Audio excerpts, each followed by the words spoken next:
네, 두 번째 기조연설자로는 다니엘 샤피로 하버드대 협상학 교수님을 연사로 모시고 설득, 소통하는 인재, 세상을 바꾼 협상을 주제로 강연을 청해 듣도록 하겠습니다. 네, 프로페서 샤피로, please. Thank you. And 안녕하세요.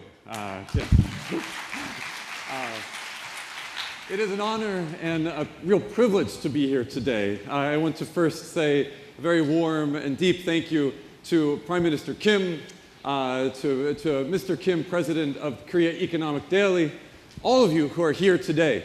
I very much appreciated the comments that were just shared with Mr. Brown as well. In particular, talking about the importance of education. I think there are two different kinds of education, at the very least.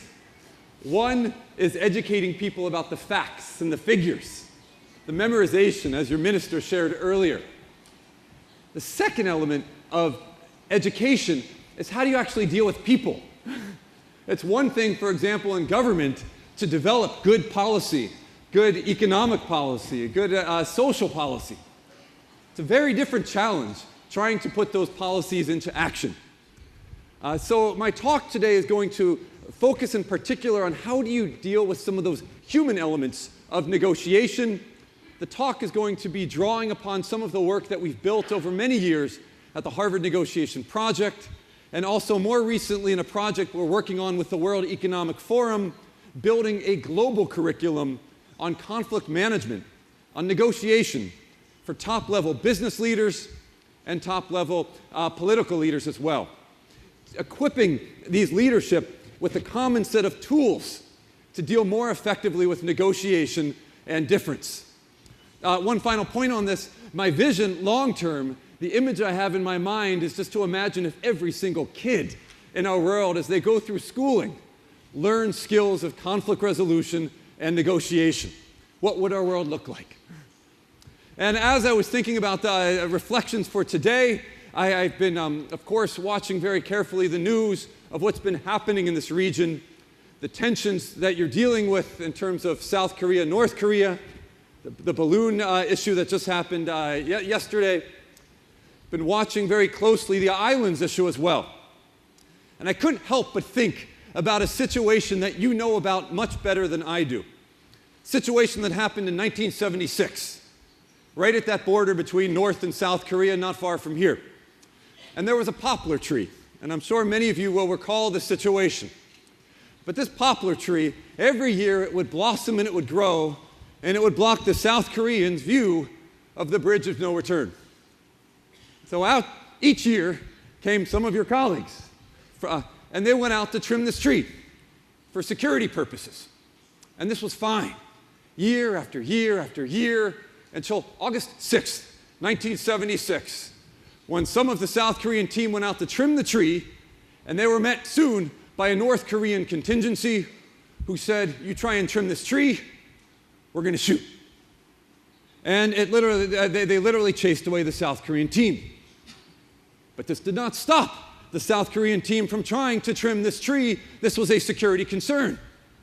And as you will recall, about 2 weeks later, August 18th, 1976, came along a much larger team of South Korean soldiers, UN officials, and some US soldiers as well, and all there to trim this tree. And they're trimming for about 10 or so minutes, according to what records we've been able to find. And then along comes the North Korean contingency. Lieutenant from the North Korean side walks up to leadership from the South Korean side. "You try and trim this tree, we're going to shoot. We are going to shoot to kill." And as many of you in this room will recall, this turned into a bloody, bloody, terrible situation. There were a number of South Koreans who were injured in this incident. There were a number of North Koreans who were injured. And in fact, there were 2 US soldiers as well. Not just shot, decapitated. Heads chopped off, caught on camera, broadcast around the world. I was presenting this case a couple of years back at my home institution in the United States, and afterward, there was a gentleman that came up to me as I'm walking out of the room, came up as angry as you can imagine. His face was red. "Professor Shapiro, I don't think you understand. I don't think you understand. I was there. I was at West Point at the U.S. military college at that point in time. I knew those boys, meaning the Americans who were killed. I knew their families. We were not just feeling grief at the loss of our soldiers, he says. We were feeling utter humiliation at the way our soldiers died. And surprise, surprise, this situation then reaches the highest of the high in the United States, the White House, where then President Ford was faced with a very difficult decision. What do you do?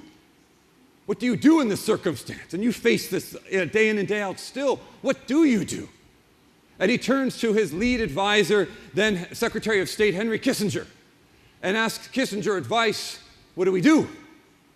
And according to what records we've been able to find, Kissinger's response, well, you know what I think we should do, Mr. President? No, what do you think we should do? I think we should bomb the North Koreans. And President Ford thinks about it and decides that a more appropriate strategy would be to simply try to cut down this tree. And thus began what is formally known in U.S. military doctrine as Operation Paul Bunyan, named after this folklore hero in the United States, a big guy who chops down trees. Back to the scene now, very close to here, 813 manpower, 813 people. They're 30-person armed platoon, ROK forces, trained in Taekwondo, F-5 fighters, 3 B-52 bombers circling around overhead with the single purpose of what? Of what? Of trying to cut down this tree. And did they do it? Yes. How long did it take? About 1 hour.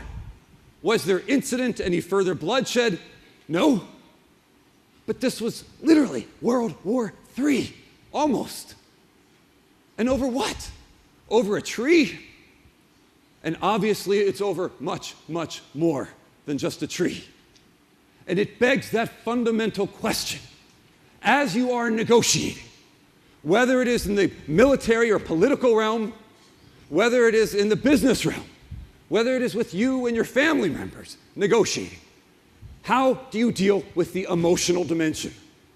How do you deal with your emotions? And how do you deal with the emotions of other people? So that's what I'll be talking about in our short time together. So the big question again, as you negotiate, how should you deal with emotions? And our work at the Harvard Negotiation Project and our international negotiation program, we really now have been working around the world with leadership of business, leadership from the political realm, dating back to 1978, 1979, offering the process advice that President Carter used at the successful Camp David negotiation. Our organization was there in the early 1990s working with Mandela, the African National Congress, the government. We continue to do a lot of work around the world, and one of the crucial questions we've seen as you negotiate, how do you deal with the emotional dimension? And it's not an easy question, in part because there are so many emotions. I mean, just thinking yesterday, and I'm an outsider to Korea, but I felt it as the balloons were floating from one side to the other. I could feel some of the tension. There are a lot of emotions. How do you negotiate in a very politically tense situation where life and limb are on the line? A lot of emotions. Your personal emotions, group emotions, each side, the international community's emotions. How are you supposed to deal with all of these emotions as there are people sitting at the negotiation table trying to talk? And from my perspective, this is overwhelming. Too many emotions, too many causes of emotions in any negotiation. I mean, even if it's my wife and I trying to figure out where should we take our kids for Friday night for dinner. She says Indian, I say no, Korean food. Even there, a lot of emotions, frustration, annoyance, pride, curiosity, resentment. How do you deal with all of these emotions when dealing with important issues? And our suggestion is to say, don't focus on all of those different emotions as you are negotiating. Instead, turn your attention one step back to a handful of things that we call core concerns. Matters that are important to all of us. And by understanding these 5 core concerns and how to deal with them effectively in a negotiation, it can bring you power. Power in your negotiation. And so I'm going to walk briefly through 3 of these core concerns today so that you have some sense of what they are and how you might utilize them, whether in the business context or in the political context, or if you're like me with your family as well. So let's start with the first of these 5 core concerns, appreciation. Now, you have known, I'm sure, since you were the size of my children, they're 5, 7 years old, we all know that appreciation is a core concern. No one likes to feel not understood, devalued, put down. But it's only been recently that science has really started to catch up with our common understanding of just how powerful appreciation is. Anybody in this room newly married? Anybody newly married? Huh, you're newly married? No, okay, anybody else? We have one person who's newly. Nobody else? How long have you been married for? Just over a year. Okay, you're sort of a newlywed. And is your spouse here as well today? Sorry, is your spouse here? No, she's not here today. That'll make this interesting now. Well, and what's your first name? Henry. Okay. So, there are people, scientists, who study people like Henry. They study newlyweds. And they bring these newlyweds into laboratories. And not just any kind of laboratory. Even in the research literature, they call these laboratories the love lab. So in walks Henry and his spouse into the love lab. And immediately you're hooked up to all different kinds of devices, measuring blood pressure, physiological arousal, facial expression, body language, all of it. And you're sitting comfortably with your spouse on a couch. In walks a research assistant, young college student, who says to you and your spouse, for the next 15 minutes, I'd like the 2 of you to talk about a recent conflict that you have had. You don't need to argue, you don't need to fight about it, just talk about it. Has anybody tried to talk with your romantic partner about a recent conflict without getting back into the conflict? No, okay. Yes, I've actually tried this experiment with my wife, trying to talk about an issue without getting back into the issue, and what do you think happens? You get back into that issue, and very, very quickly. These research laboratories are able to predict with over 90% accuracy who stays married, who gets divorced, 1 year later, 3, 5, 10 years down the line. 10 years.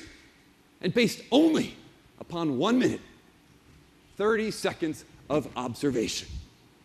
And guess what the primary predictor is of marital stability over time? What do you think it is? Appreciation. And they've boiled it down to a ratio, 5 to 1. Those couples that tend to last over time, as they are talking about their conflict, there are 5 appreciative statements. 5, yeah, I understand where you're coming from. For every single, but I think you're such a jerk. 5 to 1. Those couples that do not last, the ratio is different. The ratio there is actually 1 to 1.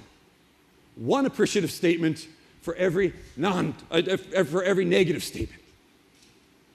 And when reading this research, what struck me is that the problem is not with the negative. The problem is with the lack of positive. And they have replicated this research, changing the methodology within the business context, teamwork context, and surprise, surprise. One of the major reasons that organizations tend to fail, that teams do not work as well as they could, people do not feel appreciated. And I thought to bring this to life, we might talk about an actual situation. Appreciation seems so nice and easy until you put it into the realm of real conflict situations.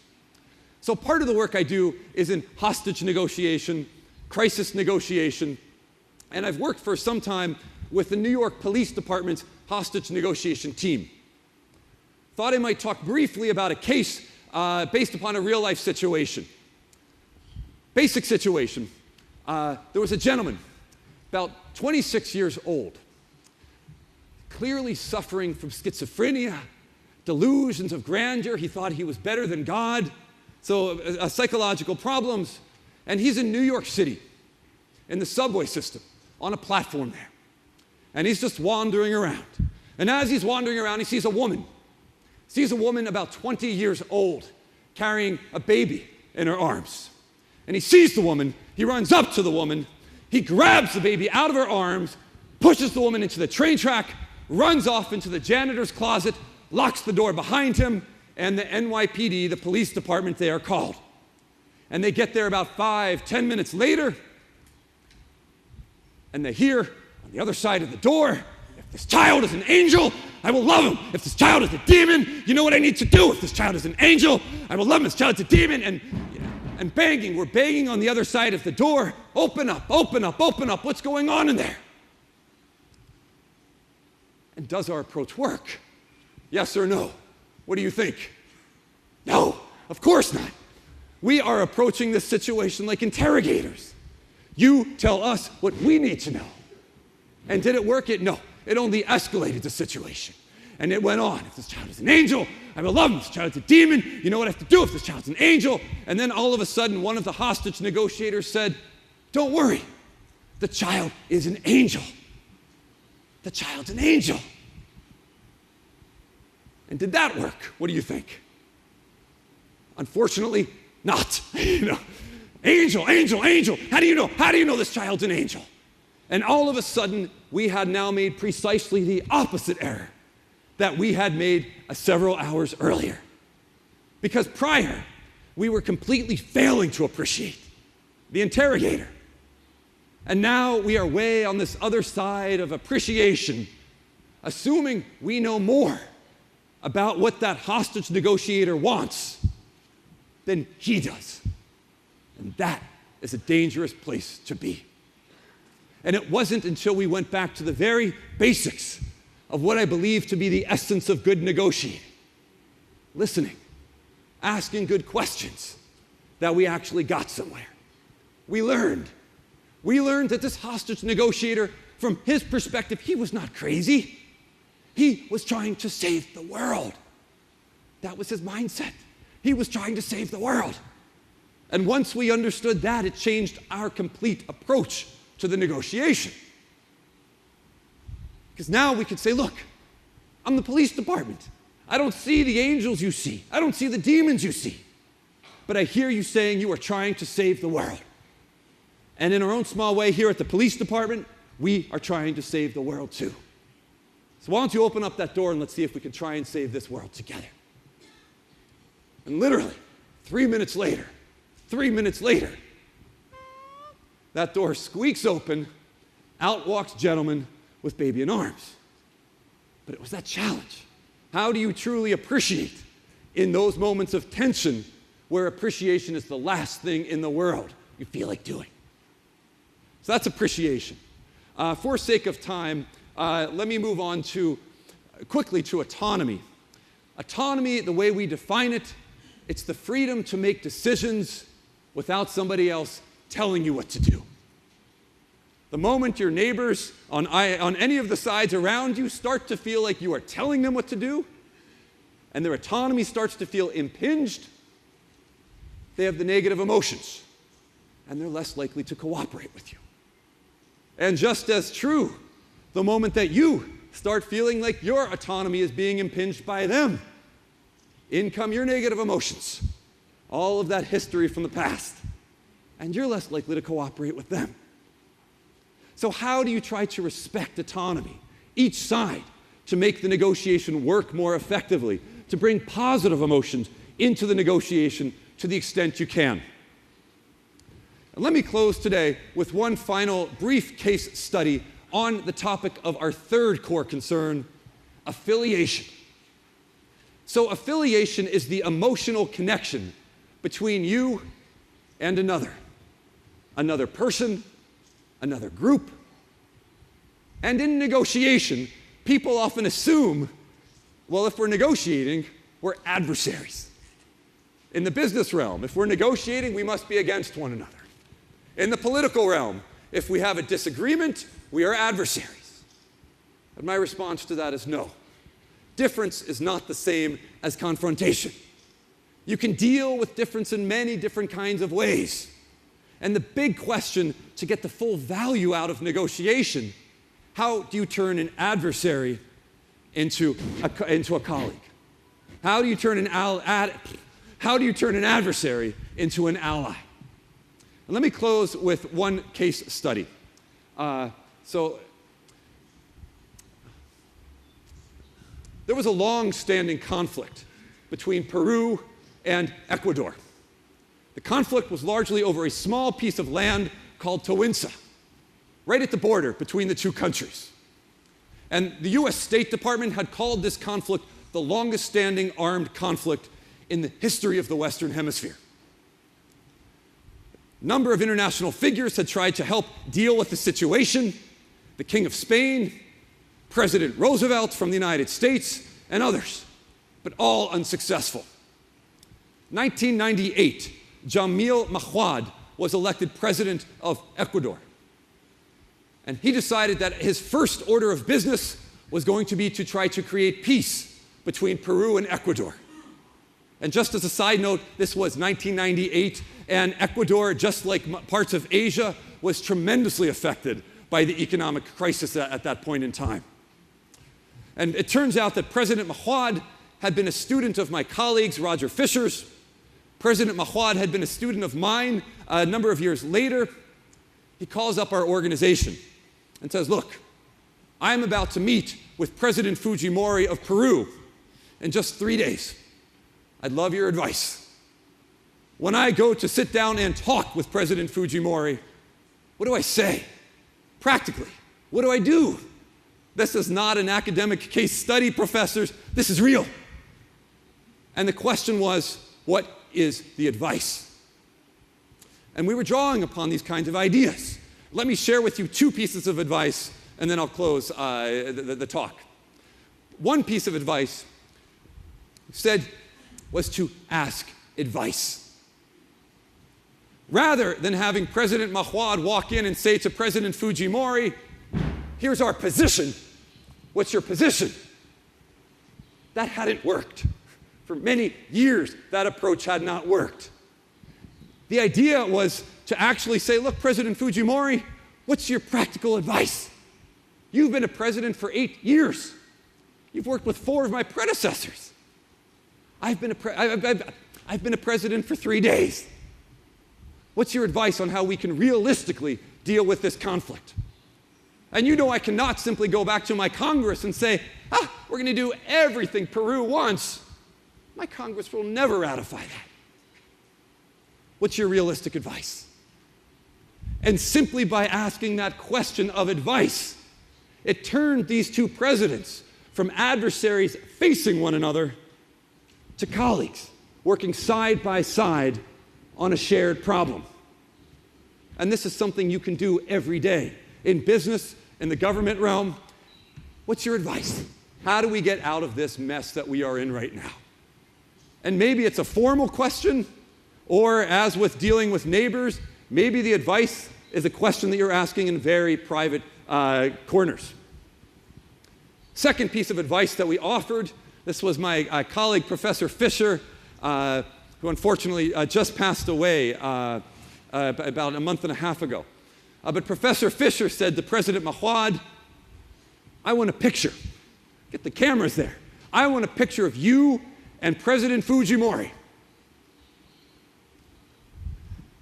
And President Mahuad said, that's fine. There'll be plenty of cameras there. We'll get a nice, stately picture of the 2 of us shaking hands. And Professor Fisher said, no. That's not the kind of picture I want. I want a picture of the 2 of you sitting side by side, pads of paper in hand, pens in hand. Why? As much as these 2 presidents build a relationship, the challenge was, how do you get the peoples to change their perspectives about the conflict? And this was one suggestion on how to do so. President Mahmoud said, fine, I'll try my hardest, Professor, see if I can get that picture. And to his credit, President Mahmoud did try to get that picture. Came back about a week later, and this picture was on the cover of the Ecuadorian newspaper. And you'll see President Mahmoud on your left, President Fujimori on your right, and this picture had a dramatic impact on the entire peace process. Because now the peoples of both sides saw we are no longer adversaries working against one another. We are now colleagues working side by side on shared problems.